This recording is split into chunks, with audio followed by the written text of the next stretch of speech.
can't make an omniverse without breaking a few cosmic eggs. Case in point, hanging by a thread at the farthest edge of all that is, the broken shell of what was once God Doom's reality, the Battle Realm. Time and physics have ruptured here. They've become treacherous. It's a dangerous place to find yourself trapped in. He should know. Maestro is the biggest danger here. In the distant past, most would call it the present here, he was called the Hulk. It's all very complicated, but if his plans work out, he'll have a simpler name. God. He watches as his opponent's pawn enters into the area. His name is Venom, a version of Eddie Brock that killed Spider-Man long ago. He's crazy, which makes Maestro wonder if crazy is what is needed to win this fight. But who is crazier than Venom? In prison, and before that, in the home, Cletus Cassidy didn't have much choice when he got up and when he went to sleep. But now he makes his own hours. He likes to sleep until noon, but he's not lazy. He just needs to get a good 8 hours of snack time in, every night. Meanwhile, in the Wadapur Valley within Afghanistan, some soldiers are performing a rescue. They are fired upon, but thanks to a new sonic defense system, the missiles are destroyed in mid-air. The daring rescue is declared a success. The leader of this operation is a man named Colonel John Jameson, and he is approached by a special agent, Claire Dixon, of the FBI. Jameson and the sonic defense system are needed back home to catch a monster. Carnage wakes up late in the day. It's not a problem to be sleeping so late and being up all night, so long as he can find somewhere that serves breakfast all day. After all, a man needs to eat. Observing this, Maestro decides there is such a thing as too crazy. The Collector appears behind him, and the former Hulk wants to clarify something with this man. The Collector is one of the Elders of the Universe, a cosmic kidnapper with a multiversal reach. Maestro wants to make sure that he understands the Collector's brother's rules. Each player is allowed 5 contestants to fight in a battleground of their choosing, gambling for the ultimate prize. Only one champion of Maestro's is in play. It's up to the former Hulk to select 4 more. And the Elder wants them to be collectible. Maestro has just the fighters in mind. In Haddonfield, Illinois, some children are trick-or-treating. They encounter 2 kids, one of which has the best costume they've ever seen. The raccoon doesn't look very realistic, but the giant tree is amazing. They are impressed. Rocket is not. He threatens the kids, but they assume the gun is some sci-fi prop. So the 2 guardians get down to business. Turns out one of the kids is an alien in disguise. As the others flee, the fugitive alien attacks Rocket and manages to escape. It is able to set himself up in a graveyard and takes the mind of various kids in the area. They begin to attack the duo, so the guardians flee. Rocket Raccoon mentions just how much he hates Earth. The Collector is not impressed. A talking tree and a rodent are not collectibles. He tells Maestro that he has a whole multiverse to draw from and needs to think bigger, but that's not Maestro's style. While the Collector's brother pulls champions from many different universes, which fosters dissent and diversion among the team, Maestro wants one team from one dimension. He asks if the Collector has any suggestions, and the Elder does. In the Himalayas, Baron Wolfgang von Strucker is selling a weapon that can target specific genetics. Batrock the Leaper arrives and apologizes for being late. He was unavoidably detained. Earlier, the mercenary was on the run in the former grounds of Arcade's murder world.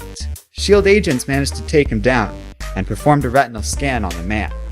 In the present, Strucker performs a retinal test as well, and at first, it doesn't work.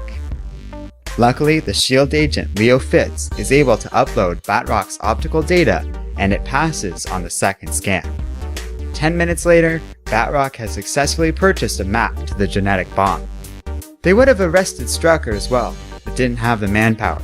The mission was only to buy the map for the genetic bomb, and Phil Coulson declares it to be a success. Meanwhile, Leo Fitz reports in to an unknown source, confirming that S.H.I.E.L.D. will be busy with this new intel, and they don't suspect a thing. Maestro scoffs at this. S.H.I.E.L.D. might have a nice database of heroes on call, and their own agents are competent enough, but he is worried that if one of their agents or contacts disappears, they will notice and maybe come looking for him or her. And Maestro can't have that. They need people that nobody will miss, and the Collector has just the right people in mind. 36,000 feet above the Atlantic, Flight SA-99 is hit by a storm of Terrigen energy. This stuff is pretty harmless, so everybody just puts on their oxygen masks and prepares to fly through. But one of the passengers suddenly begins to transform. The flight still lands without further incident, and Crystal is called in by the military. An Inhuman has cocooned himself, and when he emerges, he'll have new powers. He comes out of the cocoon as an old man, but he's only supposed to be 23. He collapses, and a medic rushes in to help the man. When the Inhuman inadvertently touches the woman helping him, he drains the youth out of her. Crystal explains that this must be his new power, and now he must make a choice. The medic is old and dying now and needs to be saved.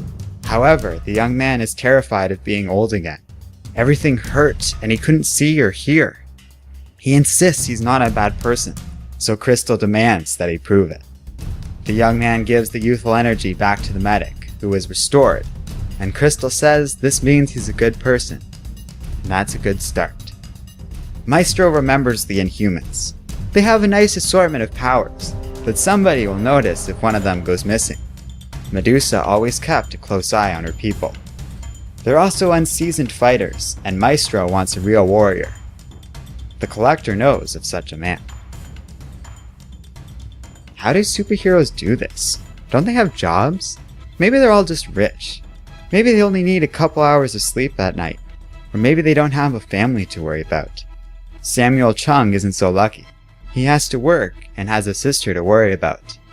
When she gets home, the two fight, as Sam is an illegal immigrant, and his sister eventually goes to bed, frustrated with her brother not doing anything with his life. He knows he won't be getting any more sleep after this argument, so he decides that he might as well be doing something productive. He gets to work. The man's been busy working on a suit since he was 12. It was supposed to be his big break, until he found out how much it costs to file a patent, and how easy it is to steal inventions from immigrants who need to stay off the radar of the government. Luckily, Sam invented a miracle. An invisibility suit. If he were an American, he'd probably be a billionaire by now. But as it stands, half of his paycheck goes to buying batteries just to keep the damn thing working. He gears up and sets out into Chinatown, his town. He turns invisible and looks for someone to help. The problem is that Sam is untrained. He's been looking for other heroes to help him, but they're tough to find. He goes to Hell's Kitchen and is amazed to finally find one in action. He's blown away at what he sees as Daredevil fights off a group of men, but he doesn't know how to approach the vigilante. Suddenly, the hero turns to greet him. This shocks Sam, who should be invisible, and in that moment, the young man accidentally falls off the edge of a building. Luckily, Matt saves the young man. Maestro laughs at this. Daredevil? Why bother with the student when they have the master? Why do they need a depressed lawyer? But the Collector is not amused. If Maestro doesn't like his choices, then he can make his own. However, if they lose this contest, the former Hulk loses his life. Maestro says not to worry, as he likes to pick winners.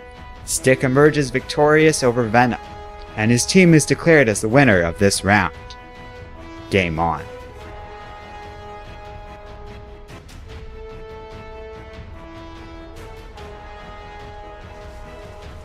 Hello and welcome to Comic Island. My name is Arden, and this is my recap and review of all new, all different Marvel .1 number 1. So both Marvel and DC do occasionally have preview issues like this. Usually it's just a collection of various short little vignettes advertising some new titles coming out. But they also try to at least weave it all together using the Contest of Champions as a framing device. All told, I do like that idea, and the art is pretty amazing, and some of these previews really do stand out. The Daredevil part is by far the best, and I really like the idea of Matt training this new hero. That looks cool.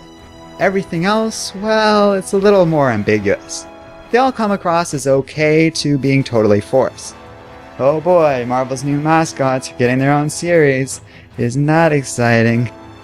Then the Inhumans and S.H.I.E.L.D. have their own series because that fits with Marvel's movie and TV show goals, I guess. But you know what? I don't really care about Agents of S.H.I.E.L.D. Never have and never will. And while I don't mind the Inhumans thing, I don't know, it feels really forced here. It was a pretty good story though, and it could be interesting. Meanwhile, the Contest of Champions is this big event name that's supposed to sell a lot of comics, and while aspects of this are intriguing, I can't say I'm all that eager for these big epic stories on the heels of Secret Wars. And Carnage is, well, he's Carnage, but there's no way this series will be as fun or as exciting as his tie-in with Axis was, so pass. So out of the 6 series that Marvel is showcasing here, there's only one that I have any real interest in, and that's not a great sign overall. The whole thing feels like a bit of a mess, although it's not the worst thing I've read in the world. It doesn't help that there's about a dozen writers and artists that have their name attached to this behemoth of a comic. And while Marvel has done a reasonable job of keeping the X-Men and the Fantastic Four involved in their stories, as was evident in Secret Wars and Time Runs Out, it really bothers me here that the only characters that appear in this comic are ones that Marvel owns the rights to or has a deal with Sony over. That's really sketchy. Not a single X-Man appears in this story, nor does anyone else that Marvel doesn't have plans for. Even this set of files that shows up in one panel exclusively contains names that Marvel owns the rights over. That's a little bit heartbreaking, to be honest. It's such obvious vertical integration. And I get that Marvel is a business, and they have every right to do this, but I have every right not to like it, too. And no, the X-Men aren't going anywhere or anything like that, but it's becoming very obvious where Marvel's priorities are going to lie in the near future. The whole thing should just be called Marvel's Marketing Strategy for Q4 2015. That has about the same ring to it as All New, All Different Point 1 anyways, but this literally feels like a big advertisement that people are expected to pay for. Yes, Point 1, Number 1, or whatever you want to call it, isn't that bad for what it is. And it's not like I didn't get this comic expecting it to be a series of previews, and they are decent previews at that. But they're so aggressively in the middle of the road that all I thought while I was reading this was how obvious this is all just some cynical corporate nonsense. And it's really hard to get by that. Now it feels like they're chasing their own shadow. They're trying to make the comics based on the movies that were based on the comics to begin with. There's no logic to that. Let me know what you guys think in the comments section below, and don't forget to like, subscribe, and keep reading comics.